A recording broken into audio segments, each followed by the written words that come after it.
Welcome to Luca and Miguel. Enjoy the video. In this video, I will show you how to make a menu in Wix. First, open your Wix editor and locate the pages and menu icon on the left sidebar. This is where you'll manage all the pages that will appear in your site's navigation. Click on it to reveal your current page list and options for adding new ones. This initial step is crucial for structuring your website effectively. Once in the Pages and Menu panel, you can easily add new pages to your site. Simply click the Add Page button and select the type of page you need, whether it's a blank page, a services page, or a contact form. Remember to give each page a clear and descriptive name. You can always rename pages later by clicking the three dots next to their title and selecting Rename.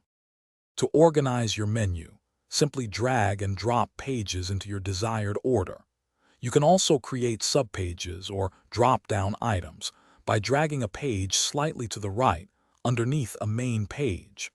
This creates a hierarchical structure, making your navigation clean and intuitive. If you have a page you don't want in the main menu but still want accessible, you can hide it from navigation. After structuring your menu, it's time to make it visually appealing. Go to the Design tab within the menu settings to customize its look.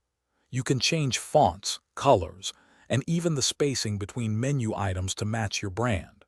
Once you're happy with your menu's appearance and functionality, remember to click Publish to make all your changes live on your Wix website for visitors to see. Thanks for watching and please subscribe. It's the best investment you'll ever make.